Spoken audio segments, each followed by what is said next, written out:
오늘은 노아의 홍수의 한 부분, 한 파트를 가지고 말씀을 나누면서 은혜를 나누었으면 좋겠습니다. 지난주에 우리 막내가 이제 군대 훈련소 마치고 수료한다고 그래서 집사람하고 잠깐 갔다 왔습니다. 근데 훈련소가 원주에 있어서 원주에 갔다가 마치고 오후 늦게 이제 내려오는데 고속도로를 타고 그 원주 밑에 이제 제천이 있다고요. 제천 채 못 왔는데 막 비가 쏟아지기 시작을 하는데 얼마나 쏟아지는지 막 한 치 앞도 안 보일 만큼 막 비가 막 엄청나게 쏟아지는 거예요. 진짜로 앞에 차도 안 보였고 길도 안 보이고 막 가는데 제가 차를 몰고 가는 게 아니라 배를 몰고 가는 것 같은 막 그런 느낌이 들 정도로 막 비가 엄청나게 쏟아졌어요. 우리 집사람이 그러더라고요. 와, 자연재해가 세상에 제일 무섭다라는 생각이 들더라는 거야. 막 한 치 앞도. 근데 이제 우리 집사람은 이런 경우 별로 없으니까 저는 운전하시는 분들은 아마 그런 경우 몇 번 하셨잖아요. 막 비가 막 저처럼 이렇게 한 치 앞도 안 보일 만큼 쏟아지면 앞에 와이퍼가 막 정신없었는데도 안 보여. 이게 안 닦여가지고. 근데 뭐 우리 집사람이 놀래가지고 없어 막 호들갑을 떠는 거예요. 앞에 차 저거 조심 이러면 가만있어. 바락 소리 지르면서 당신이 더 무서워. 비보다 당신이 더 무서우네요. 좀 가만히 좀 있어요. 저는 이제 운전을 하니까 그런 경험이 여러 번 있으니까 운전하는 사람들은 그러면 그냥 천천히 속도 맞춰서 이렇게 가면 되거든요. 근데 옆에서 놀래가지고 막 그러더라고요. 그러면서 그런 생각을 했어요. 말씀을 준비하면서 노아 홍수 때 하늘이 그냥 하나님이 그냥 하늘에 구멍을 내시는 것처럼 쏟아붓는데 40주야 비가 내렸다 그랬잖아요. 이 비가 40주야를 내린다면 어떻게 될까라는 생각을 해봤어요. 그거 한 10분에서 15분 내리는데도 정신을 못 차리겠더라고요. 근데 그 비가 그렇게 쏟아지는 걸로 40일을 넘게 온다면 아마 진짜 우리나라 웬만한 데 다 잠기겠다라는 생각이 들더라고요. 겁나는 거예요. 근데 노아 시대 때는 얼마나 놀랐을까 싶어요. 이제 이따가도 말씀드리겠지만 노아 당시에 학자들에 의하면 날씨가 성경을 연구해 보면 비가 오는 날씨가 아니었다. 그러니까 이 당시에 사는 사람들의 개념에는 비가 뭔지 몰랐다는 거예요. 그러면 농사를 어떻게 짓냐면 이 이슬 내리는 것만으로도 충분히 농사를 짓고 살 수 있는 정말 하나님이 기가 막히게 세상을 창조해 놓으셨던 거였어요. 그런데 막 갑자기 하늘에서 비가 쏟아진다고 하니 그 비가 아무런 개념이 없는 거니까 처음 겪어보는 일이니까 얼마나 무서웠겠느냐라는 거예요. 그럼 왜 하나님께서 세상을 그렇게 물로 쓸어버리신 것입니까? 노아 시대는 세상에 죄악이 가득했다라고 성경은 한마디로 표현하고 있어요. 사람들이 생각하는 것이 다 악하고 행하는 것이 다 악한 일밖에 없었다는 거예요. 사람들이 그냥 하나에서부터 열까지 생각하는 게 다 악한 생각만 하고 그 악한 생각만을 하니까 그 악한 생각이 행동으로 드러나고 모든 것들이 다 악한 일들밖에 없던. 그래서 옛날 개역생 성경에는 세상에 죄악이 관영했다라고 표현을 했어요. 관영했다라는 말은 막 차고 넘쳤다라는 거예요. 막 죄가 흘러 넘쳤다라는 것입니다. 그래서 하나님은 악이 넘치는 세상을 물로 쓸어버리고자 결정하셨지만 노아를 통해서 은혜를 베푸시고 이 세상을 새롭게 다시 시작하시기로 하셨습니다. 노아라는 이름의 뜻은 그의 아버지 라멕이 창세기 5장 29절 말씀 보니까 수고롭게 일하는 우리를 이 아들이 안위하리라 라고 고백했어요. 노아를 낳으면서 그 노아의 아버지였던 라멕이 뭐라고 말을 했냐면 수고롭게 일하는 이 힘든 세상을 살아가면서 수고롭게 일하는 우리에게 이 아들이 위로가 될 것이다 라고 그렇게 고백했던 말에서 찾을 수가 있어요. 그러니까 노아라는 이름 속에는 위로자라는 의미가 담겨 있습니다. 그러니까 노아는 이 당시에 심판을 받아야 하는 인간들 뿐만 아니라 심판해야 하는 하나님에게까지 위로를 가져오는 자였다라는 것입니다. 그러니까 노아라는 사람이 얼마나 대단한 사람이었느냐라는 거예요. 이제 하나님이 물로 세상을 쓸어버린 새로운 세상의 위로가 되고 또 그렇게까지 하시기까지 하나님 마음이 얼마나 아프셨겠어요. 그 하나님에게 위로가 되는 사람이었다라는 것입니다. 여기서 성경은 오직 노아만이 하나님께 은혜를 입었음을 강조하고 있어요. 노아의 사건을 창세기에서 쭉 읽어보면은 노아만이 죄악에 관영하던 그 시대에 노아만이 하나님께 은혜를 입었다라는 거예요. 사실 홍수의 이야기는, 이 홍수로 하나님께서 물로 세상을 심판하신 이 사건은 하나님께서 왜 홍수로 심판하셨는가, 이것을 보여주려고 하는 것이 아니에요. 우리는 홍수의 사건을 보면서 왜 하나님이 이 세상을, 그 사랑 많으신 하나님이라고 성경 말하면서 노하기를 더디하시고 인자하시고 자비로우신 하나님이 왜 물로 세상을 심판하셨느냐, 이것에 포커스를 맞추면은 하나님의 이야기를 전적으로 이해를 할 수가 없습니다.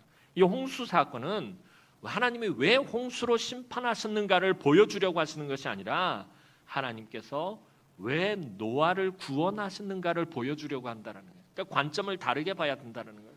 왜 하나님 이 세상을 심판하실까가 아니라 죄악이 넘쳐나는 그 시대 가운데서 하나님은 왜 노아를 구원하셨는가에 포커스를 맞춰야지 이 홍수의 사건을 우리가 제대로 이해할 수 있다는 것입니다. 오늘 저와 여러분들도 마찬가지예요. 이 세상을 살아가면서 우리가 수도 없이 고난을 당하는 삶을 살아, 이 험한 세상에서 내가 왜 고난을 당해야 하는가라고 질문을 던지면 그 고난의 문제에 대해서 우리가 답을 찾을 수가 없다는 거예요.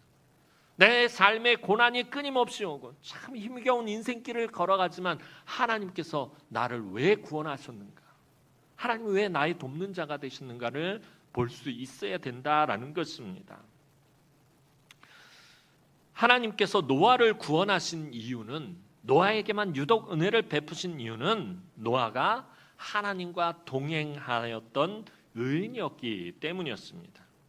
성경은 오늘 노아가 왜 의인이었는가에 대해서 직접적인 언급은 없습니다. 하지만 홍수의 이야기가 계속 진행될수록 노아가 의인이구나라는 사실을 발견하게 됩니다. 그것은 하나님의 말씀에 대한 끊임없는 노아의 순종과 믿음에서 알 수 있다는 거예요. 그래서 하박국 선지자나 사도 바울은 오직 의인은 무엇으로 말미암아 살리라? 믿음으로 말미암아 살리라라고 말하고 있다는 거예요. 믿음으로 말미암아 살아나는 사람이 의인인 거예요. 의인은 그가 하나님 말씀을 믿고 순종하는 사람이다라는 것입니다. 노아의 삶이 그러했다라는 거예요. 하나님이 노아를 구원하시는 과정에서 노아에게 명령하신 것은 크게 세 가지였습니다. 여러분들이 잘 아시는 것처럼 하나님이 노아에게 명령하신 건 방주를 만들어라, 그리고 방주에 들어가라, 그리고 방주에서 나오라. 이 세 가지가 하나님이 노아에게 명령하신 큰 세 가지 명령입니다. 이러한 하나님의 말씀에 대한 노아의 반응은 무엇이었느냐 하면, 노아의 스토리가 기록되어 있는 창세기 본문을 전체를 살펴보면 이 하나님 말씀에 대한 노아의 반응은 자기에게 명하신 대로 다 준행하였더라라고 4번에 걸쳐서 이야기하고 있다는 거예요.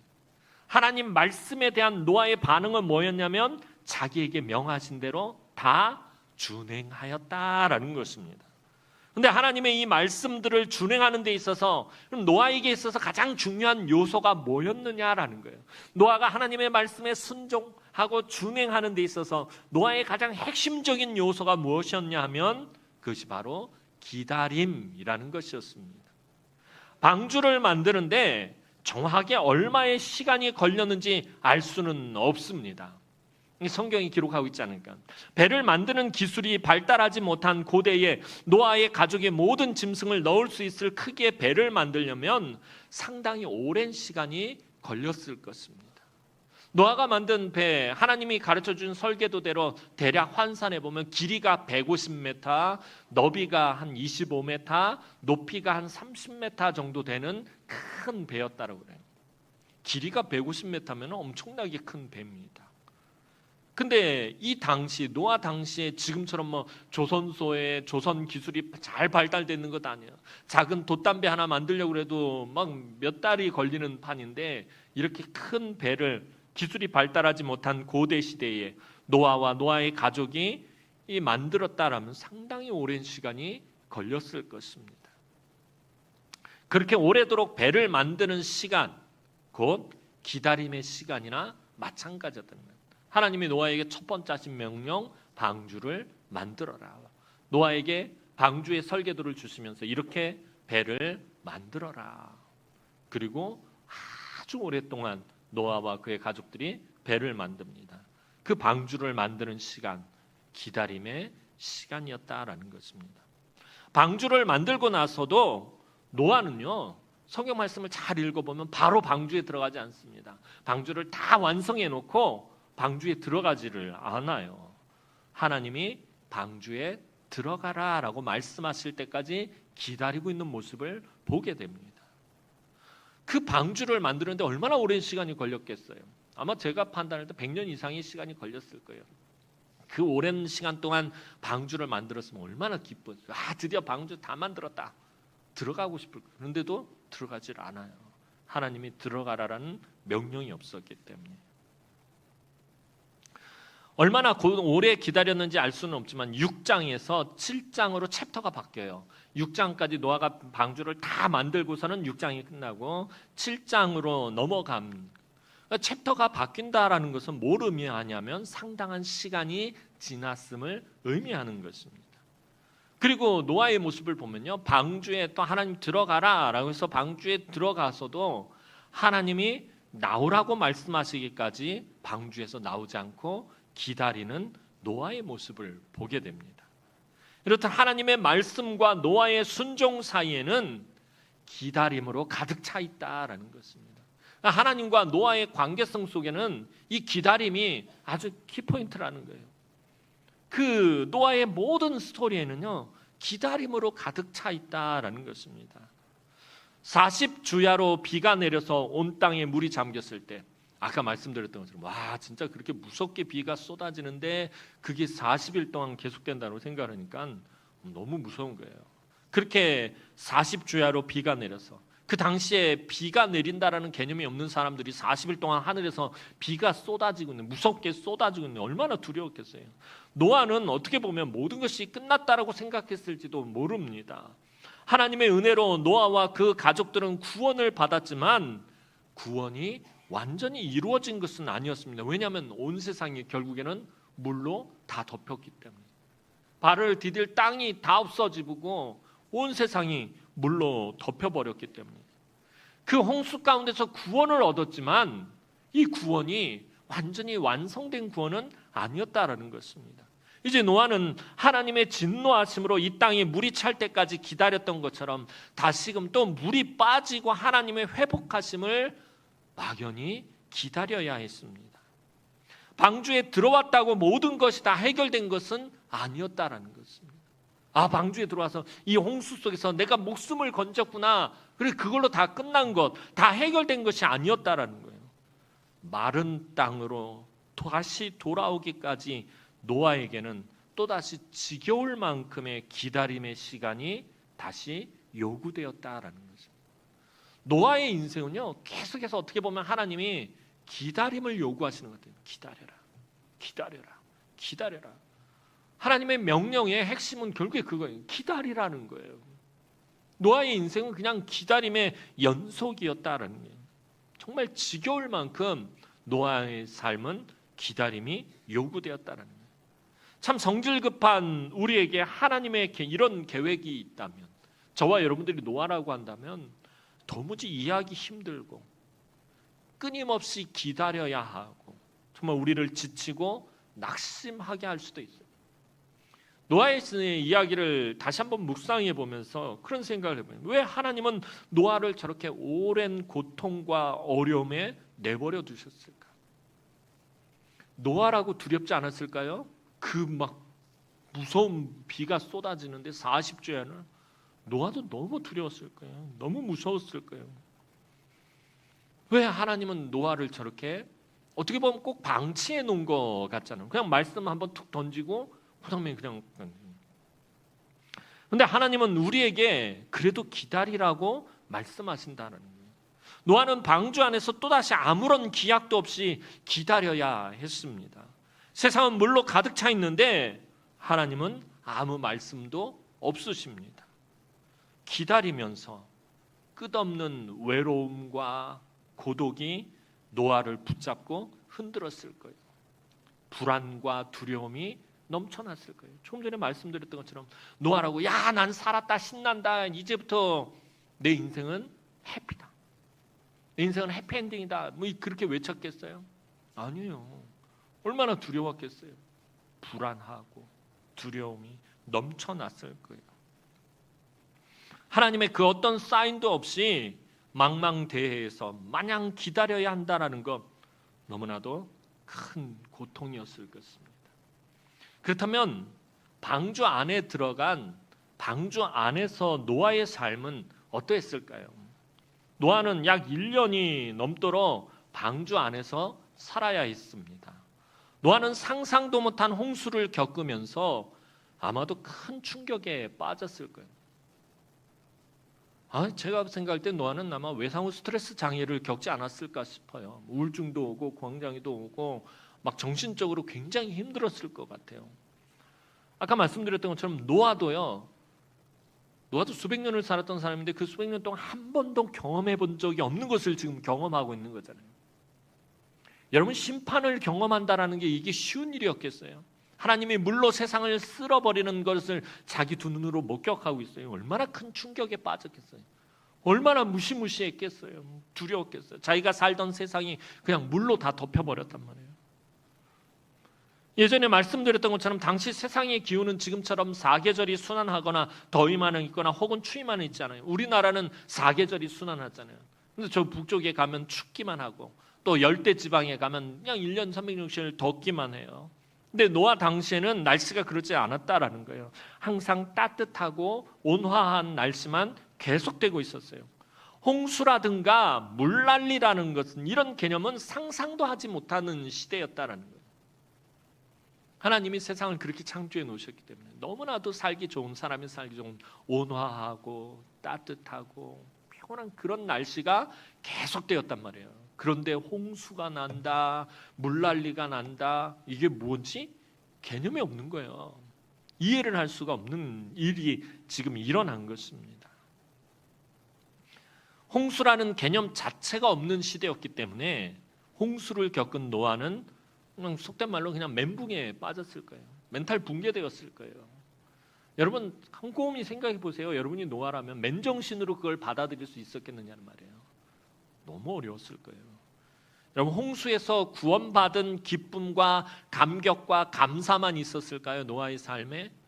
처음에는 아마 그런 일이 그렇게 했었겠죠. 막 세상이 물로 덮이고 사람들이 죽어가는 가운데 노아하고 노아의 가족들은 구원을 받았으니까 그 구원받은 기쁨과 감격과 감사가 처음엔 넘쳐났을 거예요. 그런데 세상 모든 것이 심판을 받아 물에 잠긴 것을 보며 충격을 분명히 받았을 거예요. 충격을 받지 않을 수가 없어요. 연약한 인간인데. 또 어딘지도 모른 채 물결에 떠다니는 지루함과 막연한 기다림으로 그 배에서 살아야 했다는 거예요. 노아에게 있어서 이 홍수의 문제는요, 이 문제가 언제 끝날지, 또 지금 방주 밖에서는 무슨 일이 일어나고 있는지 전혀 알지 못한 채 오직 기다림에 적막한 시간만이 있을 뿐이었다는 거예요. 그 방주 안에 있었던 노아에게는 아마 시간 개념도 거의 희박해졌을 거예요. 하루하루의 시간이 지나간다라는, 이게 아무런 의미가 없는 거잖아요. 그냥 막연하게 기다리고만 있어야 된다. 이게 언제 끝날지, 지금 방주 밖에는 어떤 일들이 지금 펼쳐지고 있는지. 게다가 노아가 살던 세상은 완전히 멸망해버렸어요. 이제 눈을 씻고 봐도 찾을 수가 없어요. 자기가 이전에 살던 그 세상, 자기가 이전에 살던 땅, 자기가 이전에 살던 집은 눈을 씻고도 찾아볼 수가 없어요. 이 홍수가 끝나면 어떤 세상이 그 앞에 나타날지 전혀 알지 못했어요. 또 그 세상에서 어떻게 살아가야 할지도 알지 못했다는 거예요. 이게 얼마나 두려운 일입니까, 여러분? 지금 홍수가 만약에 끝난다면 어떤 세상이 자기 눈앞에 펼쳐질지, 물로 쓸어버린 다음의 세상은 어떤 것인지 전혀 알지 못해요. 또 그곳에서 나와 내 가족들이 어떻게 살아가야 할지 전혀 알지 못했다는 거예요. 조금도 가늠할 수조차 없었고 상상도 할 수 없었다는 거예요. 여러분, 우리는 홍수라는 개념을 알고 이 노아의 홍수 스토리는 이미 다 알고 있으니까, 야, 홍수가 끝나고 나면 새로운 세상이 열리고, 그래서 이런 생각들을 하겠지만, 만약에 우리가 노아라면요, 한 번도 경험해 보지 못한 이 사건들의 연속 속에서 무엇을 생각할 수 있었겠느냐라는 거예요. 하나님은 노아에게 방주를 만들도록 말씀하신 후에 방주가 다 만들어지기까지 침묵하셨어요. 노아가 세상 사람들에게 조롱을 당하든지 미친 사람 취급을 받든지 왕따를 당하든지 침묵하셨다라는 거예요.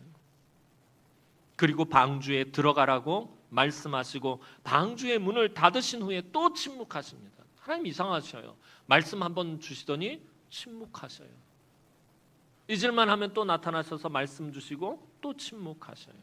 우리 지난번에 살펴봤던 것처럼 아브라함이 이스마엘을 낳고 나서 하나님 13년 동안 침묵하셨어요. 아브라함 입장에서는 여전히 그는 하나님 앞에서 제단을 쌓고 여호와의 이름을 부르고 제사를 드리며 여전히 신앙생활을 잘하고 있었어요. 나에게 아무런 문제가 없다라고 생각했어요. 그런데 하나님은 13년 동안 침묵하셨다. 하나님 노아에게도 그래요. 방주를 만들어라 라고 말씀하시더니 침묵하시고 오랜 시간 동안 침묵하셨어요. 다 방주를 다 만들고 나니까 노아 또 정한 짐승들을 다 방주에 들어가라. 그리고 또 침묵하셨어요. 노아는 마치 방주 안에 하나님은 또 방주에 들어가라 말씀하시고 방주의 문을 닫으신 후에 또 침묵하신 거예요. 노아는 마치 방주 안에 격리된 것, 철저하게 세상과 격리된 것 같았어요. 이 격리라는 단어를 오래간만에 사용하는데 여러분 우리도 5년 전에 기억나십니까? 코로나19 빵 터졌을 때 제일 많이 썼던 말이 격리라는 단어였었잖아요. 그죠? 코로나19라는 너무나도 크고 무서운 홍수를 우리는 만난 거였어요. 노아처럼 여러분 우리가 코로나라는 거 한 번도 겪어보지 않았고 경험해 본 적이 없었잖아요. 그래서 처음에 얼마나 우왕좌왕하고 얼마나 당황하고 얼마나 혼란 가운데 있었어요. 코로나가 도대체 뭐야? 전 세계적으로 엄청나게 많은 사람들이 죽어났고요. 우리나라도 엄청나게 많은 사람이 죽었어요. 완전히 공포 그 자체였잖아요. 처음에 코로나는. 우리 막 현장 예배를 멈출 정도로 다 마스크 쓰고 다니고 처음에 코로나 터졌을 때 와 길가에 사람이 한 선 진짜로 쥐새끼 한 마리 없었다라는 말이 무슨 말인지 알거든요. 진짜 한번 잠깐 나왔었는데 썰렁했다는 거예요. 뭐 식료품은 사야 되니까 집사람하고 막 슈퍼마켓 저 마켓까지 막 쭈그러고 달려가고 마스크 쓰고 달려가고 언능 살 거 막 챙겨가지고 계산하고 또 막 뛰어오고 처음에는 길가에만 나가도 막 코로나 걸려 죽을 것 같아가지고. 근데 진짜 길가에 사람이 한 사람도 없었다. 왜 그런 거예요? 우리가 한 번도 경험해보지 못한 거였잖아. 겪어보지 못한 거라서 얼마나 놀라고 당황했네요. 노아가 그랬다니까요. 홍수라는 거 경험해본 적이 없고 그런 개념조차 없었던 거예요. 얼마나 노아가 고통스러웠는지. 여러분 우리가 코로나 겪었을 때 노아처럼 한 번도 겪어보지 못한 문제를 저와 여러분들이 만났던 거예요. 그래서 우리가 그때 참 고통스러웠던 것 중에 하나가 도대체 이 코로나가 언제 끝날까? 이게 도대체 언제 끝나서 우리가 이 격리에서 풀려나게 될까? 우리가 언제 다시 모여서 예배하게 될까? 그래서 우리가 다시 모여서 예배 드리는 날 막 권사님들 되게 많이 울었던 걸 제가 기억해요. 그게 왜 그런 거예요? 도대체 이 코로나가 언제 끝날까? 그리고 또 걱정됐던 게 뭐죠? 코로나가 끝난 다음에 어떤 세상이 펼쳐질까? 세상이 어떻게 변화될까? 그리고 그 가운데서 우리가 어떻게 살아야 될까? 아마 노아가 고민했던 거와 똑같은 고민을 저와 여러분들은 그때 했다라는 거예요. 물론 충격은 덜했겠죠. 당황이나 노아가 겪었던 그 임팩트에 비하면 저와 여러분들은 별거 아니었겠지만 그래도 굉장히 고통스럽고 두렵고 불안하고 무서웠단 말이에요. 저와 여러분들도 그저 혼란 속에 격리되어 기다리며 살았던 경험이 있어요. 저도 한 1년인가 있다가 결국에 코로나에 걸려가지고서는 그것도 주일날 아침에 뭔가 기분이 이상해가지고서 키트를 검사를 했더니 이게 딱 그게 나오는 거예요. 예배 시작 1시간 전에 부랴부랴 목사님들한테 저 코로나 걸려서 안 돼. 목사님들 빨리 올라가십시오 하고 저는 제 집으로 가서 격리하고 일주일 동안 딱 하고서 집사람이 이렇게 차려주는 밥 먹고 또 위층에서만 2층에서 막 움직이지도 못하고 가만히 진짜 독방에 감금되어 있는 것 같았어요. 여러분들도 아마 코로나 걸리셨던 분들 다 그랬을 거 아니에요. 집에서 방에 콕 들어박혀가지고 일주일 동안 나오지도 못하고 아파가지고 또 막 끙끙 심하게 편찮으셨던 분들은 또 심하게 아프죠. 목사님 그때 생각하면 기억하고 싶지도 않아요. 그런데 그때 우리를 더욱 힘들게 했던 건 뭐냐면 그러잖아요. 우리가 모여서 예배도 못 드리고 격리되고 늘 마스크 쓰고 막 그러고 다니고 사람들 피해 다니고 직장 다니는 분들도 얼마나 힘들었어요. 근데 정말 힘들었던 목사로서 그래요. 정말 힘들었던 건 뭐냐면 하나님이 침묵하고 계시는 것 같다는 거예요. 코로나 가운데서 하나님 한국 교회뿐만 아니라 전 세계 교회가 우리 교회가 지금 모여서 하나님 앞에 예배드리지 못하고 있습니다. 영적으로도 굉장히 피폐해져 가고 있는 이 상황 가운데서 어떻게 해야 하는 것입니까? 이 코로나 도대체 끝나기는 하는 겁니까? 이러는데 하나님은 침묵하고 계시는 것 같더라고요. 여전히 하나님은 침묵하시는 것 같은 것이 더 고통스럽고 더 힘든 거예요. 차라리 하나님이 야 2년 뒤에 코로나 끝날 거야 라고 말씀해 주신다면 얼마나 편하겠어요. 2년 동안 이 악물고 참으면 되는 거죠. 근데 이게 언제 끝날지 모르는 거잖아요. 하나님 침묵하고 계시고 노아는 더더욱 우리보다 더 힘들었을 거예요. 여러분 우리는 그래도 주변에 많은 성도들이 있고 가족이 있고 이웃이 있었잖아요. 생전 경험해보지 못한 코로나라는 홍수가 밀려왔을 때 그래도 내 곁에 가족이 있었고 성도들이 있었고 이웃이 있었잖아요. 하지만 노아의 주변 사람들은 다 죽었어요. 그가 친하게 지냈던 사람들 다 죽었어요. 노아의 가족만 방주에 격리되어 있었어요. 하루하루가 지루하고 답답하고 절망적이고 정말 고통스러운 시간을 보내고 있었을 거예요. 노아가 이렇게 고통을 당하고 있을 때 하나님 뭘 하고 계셨느냐라는 거예요. 따져 물을 법도 하잖아요. 하나님 우리가 코로나로 이렇게 고통당하고 있을 때 하나님 뭐 하고 계셨습니까? 노아가 그 뱃속에서 방주 속에서 그렇게 고통을 당하고 있을 때 그의 정신적 영적으로 몸과 마음과 영혼이 피폐해져 가고 있을 때 하나님 뭐 하고 계셨습니까? 하나님 도대체 뭐 하고 계셨을까요? 노아를 잊은 것 같은 그 시간에 사실 하나님은 열심히 일하고 계셨다라는 거예요. 노아의 눈에 보이지 않았고 저와 여러분들의 눈에 보이지 않는 그 하나님은 마치 침묵하고 계신 것 같고 아무것도 하고 있지 않는 것 같았지만 사실은 열심히 일하고 계셨다라는 것입니다. 사실 하나님은 그동안 쉬지 않고 노아와 방주에 탄 모든 생명체들이 살아갈 새로운 세상을 열심히 만들고 계셨다라는 것입니다. 노아를 방치해 둔 것이 아니라 노아와 그 방주에 함께한 그 생명체들이 살아갈 새로운 세상을 준비하고 계셨다라는 것입니다. 오늘 본문 1절 말씀 보도록 하겠습니다. 오늘 본문 1절 말씀입니다. 시작. 하나님이 노아와 그와 함께 방주에 있는 모든 들짐승과 가축을 기억하사 하나님이 바람을 땅 위에 불게 하심에 물이 줄어들었고.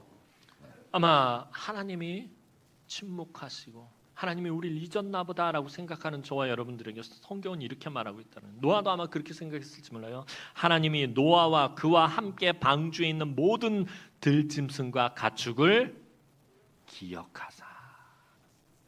기억하고 계셨다, 잊지 않고 계셨다라는 것입니다. 그리고 하나님이 바람을 땅 위에 불게 하심에 물이 줄어들었고, 하나님의 구원이 아직 이르지 않은 것 같고 보이지 않는다고 해서 하나님께서 역사하지 않는 것은 아니다라는 거예요.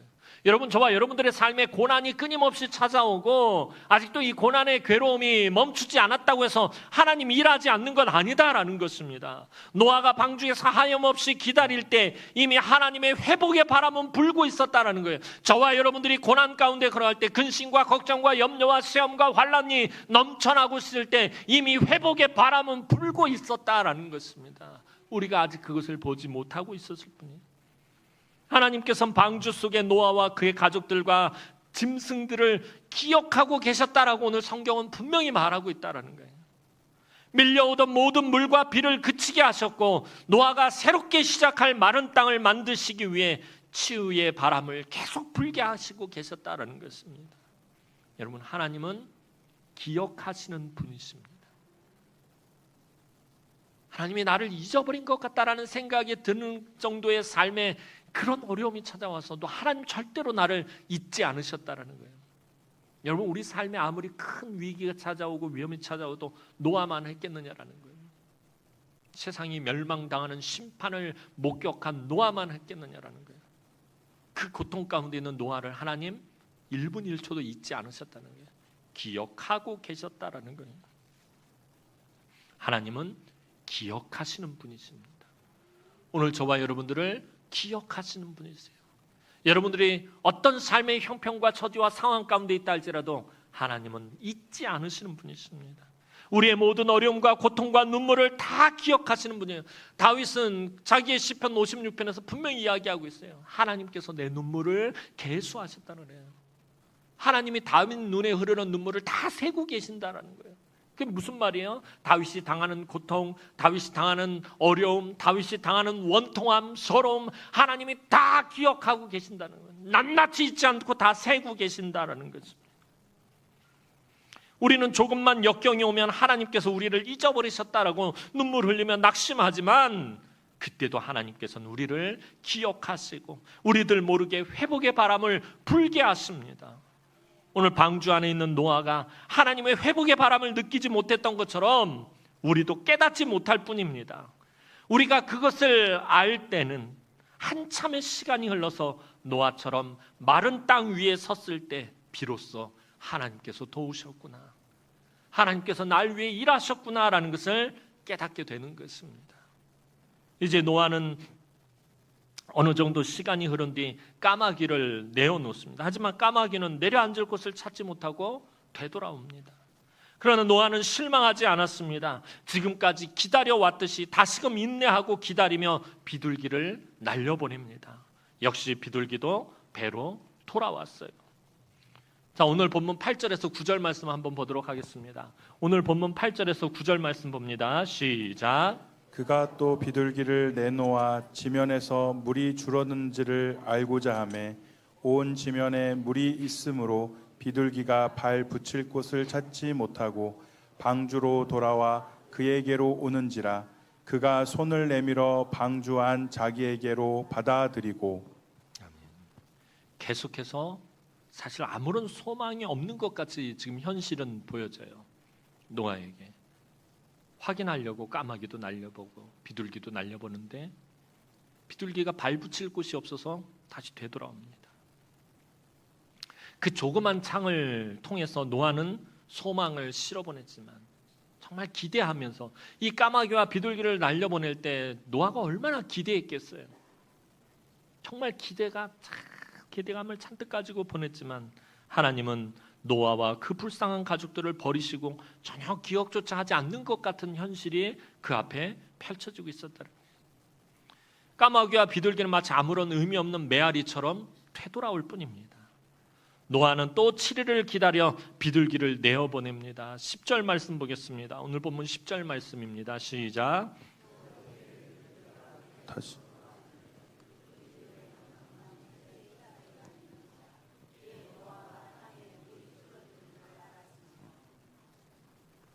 10절 말씀인데요. 제가 잘못 전달을 했군요. 10절 말씀 제가 읽어드릴게요.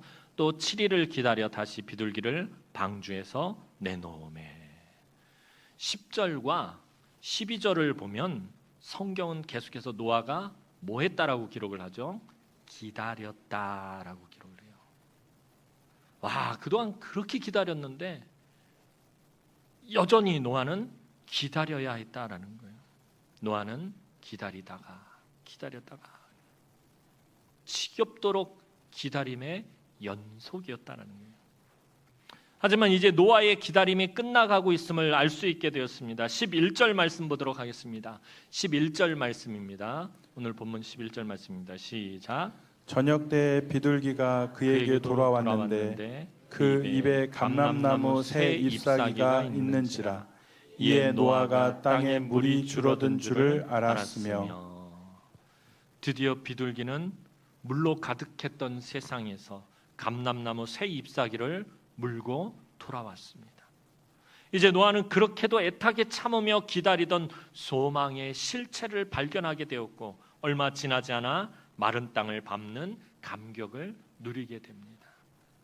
자, 이제 마른 땅이 나타나면은 노아도 긴장이 이제 풀리고 이제 새로운 세상에 대한 그가 기대했던 것들이 열리니까 긴장이 좀 풀릴만한데 여기서 노아의 진정한 신앙을 믿음을 보게 된다라는 거예요. 노아는 여러분 계속해서 기다림의 연속이었다 그랬어요. 정말 충분히 기다릴 만큼 기다렸어요. 세 번째로 날려보낸 비둘기가 돌아오지 않으므로 땅에 물이 감했다라는 것을 알게 됩니다. 노아가 모르는 게 아니에요. 확인을 했어요. 13절 우리가 읽지는 않았지만 13절 말씀을 보면요, 노아가 방주 뚜껑을 제치고 지면에 물이 거친 것을 자기 눈으로 직접 확인을 합니다. 비둘기가 돌아오지 않네. 감람나무 새 잎사귀를 가지고 오더니 그 다음번에 날려보냈더니 돌아오지 않네. 땅에 물이 다 많아서 이 비둘기가 발 붙일 곳을 찾았나 보다. 또 확인하기 위해서 방주의 뚜껑을 열고서 밖을 내다보니까 물이 없어요. 마른 땅이 드러났어요. 그런데 노아가 방주에서 나오지 않고 계속해서 기다리고 있다는 거예요. 말씀을 잘 읽어보면요, 그냥 방주 안에 계속 있어요. 뚜껑을 열고 확인만 했어요. 물이 다 지면에서 거쳤다. 마른 땅이 되었구나. 얘들아 나가자. 그런 게 아니라 계속 방주 안에 있어요. 왜 노아는 방주 땅에 물이 거친 것을 직접 목격하고 확인했는데 왜 나가지 않고 있을까요? 밖으로 나가라는 하나님의 말씀이 없었기 때문에. 정말 노아 대단한 사람 아니에요? 얼마나 오래 기다렸어요. 진짜 지겨울 만큼 죽을 만큼 기다려왔는데 하나님의 말씀이 없어서 나가지 않아요. 또 기다리고 있어요. 이것이 성경이 노아를 하나님의 구원을 믿음으로 인내하면서 기다리는 의인의 모습으로 그려내고 있다는 것입니다. 그래서 하나님은 창세기 6장 9절에서 노아를 이렇게 평가하셨던 거예요. 노아의 스토리가 시작하기 전에 하나님 이미 노아를 이렇게 평가하셔요. 창세기 6장 9절 말씀 보겠습니다. 시작. 노아는 의인이요 당대의 완전한 자라. 그는 하나님과 동행하였으며. 하나님이 노아에 대해서 이렇게 평가를 하셔요. 의인이요 당대의 완전한 자라. 그는 하나님과 동행하였다. 믿음은 보이지 않고 만져지지 않고 느껴지지 않고 들려지지 않을 때라도 하나님에 대한 확신을 주는 것입니다. 하나님을 신뢰하는 것입니다. 그래서 노아는 믿음으로, 히브리서 기자는 아직 보지 못하는 일에 경고하심을 받아 하나님을 경외함으로 방주를 준비하였다라고 말하고 있습니다. 물로 가득 찬 세상에서 마른 땅에 소망을 갖고 기다릴 수 있었던 이유는 노아에게 무엇이 있었기 때문에? 믿음이 있었기 때문에. 믿음으로 기다리고 기다리며 기다리던 노아는 감람나무 새 잎사귀를 자기 손으로 만져보게 되었다는 거예요. 모든 것이 물에 쓸려 죽음으로 가득했던 세상에 지금 어디선가는 생명이 움트고 있다라는 증거가 드디어 노아의 소나귀에 들어왔어요. 노아의 손에 들린 감람나무 새 잎사귀는 이 세상을 향하신 하나님의 목적은 심판이나 멸망이 아닌 생명과 회복하심에 있음을 보여주는 것이었어요. 멸망과 심판이 목적이셨다면 하나님은 노아에게 방주를 만들라고 말씀하실 필요도 없어요. 심판이 목적이셨다면, 멸망이 목적이셨다면 뭐 말하고 자시고 할 게 뭐 어디 있어요. 그냥 쓸어버리시면 그만이잖아요. 노아에게 방주를 만들라고 하셨다라는 그 자체가 하나님의 목적은 심판과 멸망이 아니다라는 거예요. 하나님의 심판의 경고는요, 사실 구원의 초대장과 같은 거예요. 역설적으로 말하면 내가 심판하겠다, 멸망하겠다라고 말씀하시는 건 이건 구원의 초대장이에요. 여러분, 자녀들이 말을 안 들으면 회초리를 들어서 너 말 안 들으면 맴매할 거야. 심판의 경고잖아요. 넌 맴매할 것 같으면 말하고 자식과 어디 있어요? 일로 와 이놈 시끼 이러면서 막 하는 맴매할 거야 라는 말은 뭐예요? 엄밀히 말하면 구원의 초대장인 거예요. 엄마가 맴매하지 않게 너 잘해라 하는 거죠. 멸망과 심판이 목적이었다면 하나님은 아무런 예고 없이 진행하시면 그만인 거예요. 하지만 하나님은 수차례에 걸쳐서 경고하셨어요. 여러분, 노아가 오래도록 방주를 만드는 시간, 정말 오래도록 방주를 만들었던 그 시간은요, 사실 노아가 기다린 시간이 아니라 하나님이 기다리신 시간이에요. 하나님이 기회를 주신 시간이에요. 노아의 가족과 모든 짐승이 방주에 탑승했어요. 하나님이 너와 함께할 짐승들과 다 방주에 들어가라 라고 말씀하셨는데도 하나님은요 7일 동안이나 방주의 문을 닫지 않으셔요. 노아와 그의 가족과 생명체들이 다 방주에 들어간 다음에 7일 후에 홍수가 시작돼요.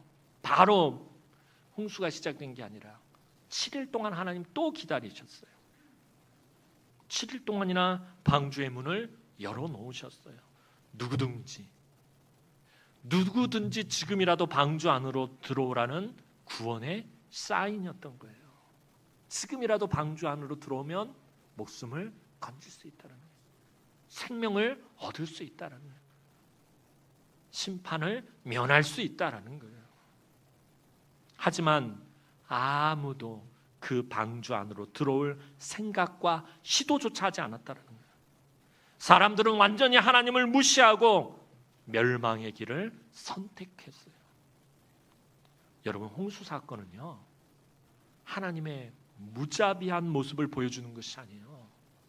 무섭고 냉정하고 심판하시고 물로 세상을 쓸어버리시는 강력한 그 무서운 하나님을 보여주시는 사건이 아니에요. 홍수의 사건은요 사람들 스스로가 멸망의 길로 갔음을 보여주는 사건이에요. 하나님은 노아를 통해서 계속 기다리셨어요. 끝까지 기다리셨어요. 홍수가 임박했어도 7일 동안이나 방주의 문을 열어놓으셨어요. 들어와라, 제발 들어와라. 들어오면 심판을 면할 것이다.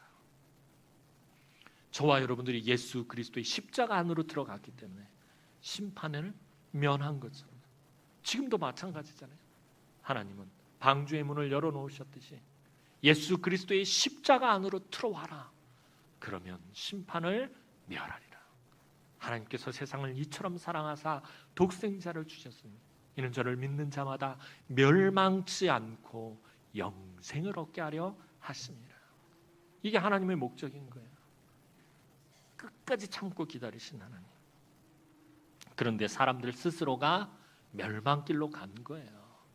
하나님이 무섭고 냉정한 분이 아니라 사람들 스스로가 멸망의 길로 갔다는 거예요. 사랑하는 성도 여러분, 하나님은 노아에게 보여주신 감람나무 새 잎사귀를 통해서 당신께서 쉬지 않고 일하셨음을 보여주셨어요. 내가 쉬지 않고 너희가 고통 가운데 있을 때, 고난 가운데 있을 때, 어려움 가운데 있을 때, 눈물 흘리고 있을 때, 정말 원통함 가운데 있을 때, 서러움 가운데 있을 때 난 열심히 일하고 있었단다. 노아와 그의 가족이 방주 안에서 아무것도 하지 못하고 불안과 두려움에 떨었을지 몰라도 하나님은 쉬지 않고 생명의 바람으로 땅을 말리고 계셨어요.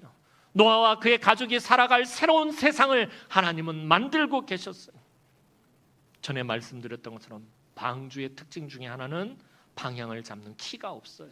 배에는 반드시 키가 있어야 돼요. 그래야지 배가 갈 곳을 방향을 잡는데 방주에는 키가 없어요. 하나님이 만들어주신 설계도에는 키가 없었어요. 노도 없었어요. 그냥 정처 없이 물결에 맞춰서 떠내려가는 것은. 그런데 이 방주가 그냥 물결 따라서 아무렇게나 떠나간 것 같지만 방주의 키는 사실 누가 쥐고 계신 거예요? 하나님이 쥐고 계셨다는 거예요. 하나님은 노아를 잊어버리고 방주에 격리하고 방치하신 것이 아니라 분명히 기억하고 계셨어요. 그 방주의 키를 하나님이 쥐고 계셨다는 거예요. 우리 1절 말씀 다시 한번 읽어보도록 하겠습니다. 오늘 본문 1절 말씀입니다. 시작. 하나님이 노아와 그와 함께 방주에 있는 모든 들짐승과 가축을 기억하사 하나님이 바람을 땅 위에 불게 하심에 물이 줄어들었고. 아멘. 이 말씀이 저와 여러분들에게 얼마나 소망이 되며 은혜의 말씀입니까? 여러분, 이 노아라는 부분에 저와 여러분들이 이름을 넣어보시기 바랍니다. 저와 여러분들이 이 험한 세상을 살아가면서 고난을 당할 때에 하나님께서 나와 나의 자녀들을 기억하시고 잊지 않으셨다라는 거예요. 그 고난과 괴로움과 아픔 가운데서 낙심하고 절망하고 주저앉아 있는 저와 여러분들을 바람을 불게 하셔서 고난이 줄어들게 하시고 생명의 바람을 부르시고 회복의 바람을 부르셔서 고난이 줄어들게 하고 계십니다. 오늘 우리는 삶의 고난과 어려움을 만나 방주 안의 노아처럼 아무런 기약 없이 살아갈 때가 있어요. 두려움과 근심과 걱정으로 낙심하고 무너진 우리의 삶에도 하나님은 감람나무 새 잎사귀를 보여주십니다. 그래서 우리 성도들이 삶의 큰 고통과 괴로움과 시험과 환난을 통해서 그 고난 이후의 새로운 세상을 예비하시고 만들어 가시는 하나님을 볼 수 있기를 소망합니다. 모든 것이 멈춘 것 같은 때도 여러분을 위해서 하나님은 보이지 않게 쉬지 않고 열심히 지금도 일하고 계신다라는 거죠. 하나님의 은혜의 무지개를 보기 위해서는 믿음의 인내와 믿음의 기다림이 반드시 있어야 합니다. 여러분, 우리 삶에 때로는 폭풍우가 불고 소나기가 쏟아붓고 몇 날 며칠 비만 내리고 모든 것을 싹 쓸어가 버리기도 할 것이에요. 그러나 하나님께서 우리를 잊어버리신 것처럼 보이며 우리의 삶과 생활에 전혀 하나님의 도우심이 없었던 것 같은 그 순간에도 하나님의 회복과 치유의 바람은 이미 불고 있다라는 사실을 여러분들 기억하시기 바랍니다. 하나님은 나를 위해서, 하나님은 여러분을 위해서 쉬지 않고 열심히 일하고 계신다라는 사실을 여러분 절대 잊지 마시기 바랍니다. 이제 인내와 기다림 뒤에 하나님의 놀라운 은혜의 무지개를 기쁨과 감사함으로 바라보며 하나님의 회복의 은혜와 치유의 축복을 마음껏 누리시는 사랑하는 주의 귀한 우리 남흥의 성도들이 되기를 주님의 이름으로 축원합니다. 기도드리겠습니다. 사랑과 은혜가 많으신 아버지 하나님, 은혜와 사랑을 진심으로 감사를 드립니다. 오늘도 하나님 사랑하는 주의 귀한 성도들이 노아와 같이 참 힘들고 어려운 시간을 지나가고 있습니까? 하나님께서 절대로 잊지 않고 기억하시고 함께 계시며 하나님께서 회복과 치유의 바람을 이미 불게 하고 있고 하나님께서 나를 위해서 지금도 열심히 일하고 계심을 하나님 알게 하여 주옵소서. 이 고난 이후에 새로운 세상을 예비하시고 만들어 가시는 하나님을 믿음의 눈으로 볼 수 있도록 하나님, 우리 남흥의 모든 권속들에게 하나님 정금과 같은 믿음, 노아와 같은 믿음을 허락하여 주옵소서. 감사를 드렸고 예수님의 이름으로 기도하옵나이다. 아멘.